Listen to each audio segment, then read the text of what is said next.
दोस्तों, अगर आप भी चाहते हैं कि मुंबई इंडियंस जीते तो हमारी इस वीडियो को लाइक जरूर कीजिएगा। दोस्तों, एक बेहद ही हाई वोल्टेज मुकाबले में रोहित के सामने खतरनाक राहुल की चुनौती है और इस सांस रोक देने वाले मुकाबले में किस तरीके से राहुल ने मुंबई इंडियंस के गेंदबाजों को तहस नहस करते हुए एक खतरनाक शुरुआत दिलाई है। इसके बाद किस तरीके से रोहित शर्मा ने नई चाल चलते हुए अपनी टीम का कमबैक करवाया है, उसे जानने के लिए हमारी इस वीडियो को एंड तक जरूर देखिएगा। लेकिन उससे पहले आपको हम इस वीडियो में पहली इनिंग की पूरी हाइलाइट्स के बारे में बताएंगे। लेकिन उससे पहले आप सभी को क्या लगता है कि रोहित शर्मा और हार्दिक पांड्या में किसे होना चाहिए मुंबई का कप्तान? इस बात का जवाब हमें नीचे कमेंट सेक्शन में जरूर दीजिएगा। दोस्तों, एक बेहद ही मस्ट विन मुकाबले में मुंबई के सामने आज टूर्नामेंट की खतरनाक टीमों में से एक लखनऊ की चुनौती है और इस मुकाबले में टॉस जीतकर हिटमैन ने पहले राहुल की टीम को बल्लेबाजी करने के लिए आमंत्रित किया और इसे स्वीकार करते हुए मुंबई की गेंदबाजी को राहुल और क्विंटन डिकॉक ने पहले ही पावर प्ले में तहस नहस कर दिया। जी हां दोस्तों, जब पिछले मुकाबले में पहली ही गेंद पर केएल राहुल क्लीन बोल्ड हो गए थे,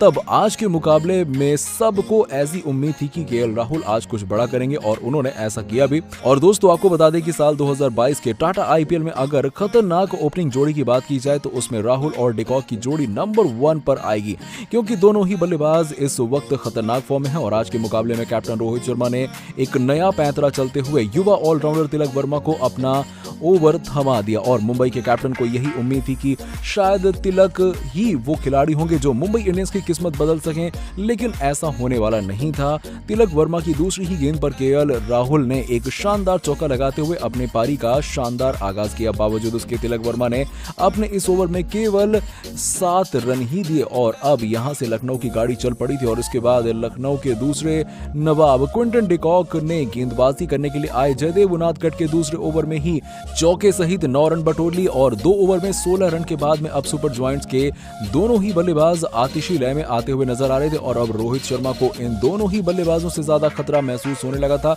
और तब उन्होंने तीसरे ओवर में लेग स्पिनर मुरुगन अश्विन को याद किया और आपको बता दें कि मुरुगन अश्विन की दूसरी और तीसरी गेंद पर भी क्विंटन डिकॉक ने शानदार चौके लगाते हुए ये बता दिया कि चाहे अश्विन हो या फिर जसप्रीत बुमराह, वो किसी को भी नहीं छोड़ने वाले हैं। लेकिन तीसरे ओवर में ही सरपट भागती हुई लखनऊ की गाड़ी 27 रनों के पार पहुंच गई और अब रोहित शर्मा का कोई भी गेंदबाज विकेट लेने में सफल नहीं रहा और हिटमैन को यह लगा कि अब उनका कोई भी गेंदबाज विकेट नहीं ले पा रहा है। तब उन्होंने याद किया अपने सबसे प्रमुख हथियार जसप्रीत बुमराह को, पर बुमराह को कोई बल्लेबाज विकेट कहां देता। सुपर जॉइंट्स के कैप्टन केएल राहुल ने बुमराह के इस ओवर में केवल 3 रन बनाते हुए उन्हें आसानी से खेल दिया और अब यहां से बारी थी पारी को एक्सेलरेट करने की और प्रिंस ऑफ लखनऊ ने टाइमर मिल्स को अटैक करने के लिए चुना। जी हां,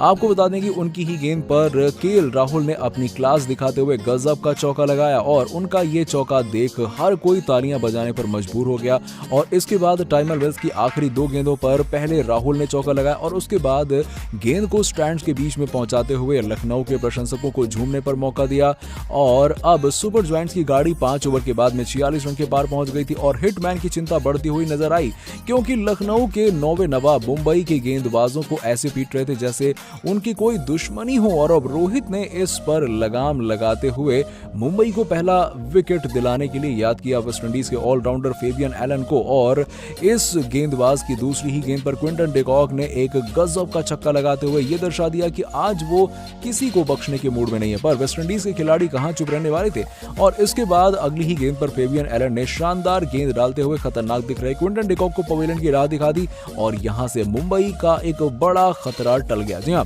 13 गेंदों में 24 रन बनाते हुए क्विंटन डिकॉक तो जरूर आउट हो गए, लेकिन उन्होंने लखनऊ को एक अच्छी शुरुआत दे दी थी और अब इसके बाद मैदान पर एंट्री होती है पांडे जी की। जी हां, अब इस मुकाबले में केवल मैदान पर ही नहीं बल्कि मुकाबले में भी उनकी वापसी हुई और गजब की वापसी करते हुए मनीष पांडे ने आते ही 3 चौके के साथ में 11 गेंदों पर 18 रन कूद डाले और अपने कप्तान के साथ मिलकर उन्होंने एक बार फिर से मुंबई की गेंदबाजों पर चढ़ाई करना शुरू कर दिया। जी हां, देखते ही देखते लखनऊ का स्कोर 8 ओवर के बाद में 80 रनों के पार पहुंच गया और अब तक सुपर जॉइंट्स ने अपना केवल एक ही विकेट गंवाया था। तो दोस्तों, आप लखनऊ की इस खतरनाक शुरुआत को 10 में से कितने नंबर देंगे? इस बात का जवाब नीचे कमेंट सेक्शन में जरूर दीजिएगा और ऐसी ही खबरों के लिए सब्सक्राइब कीजिए हमारे YouTube चैनल को।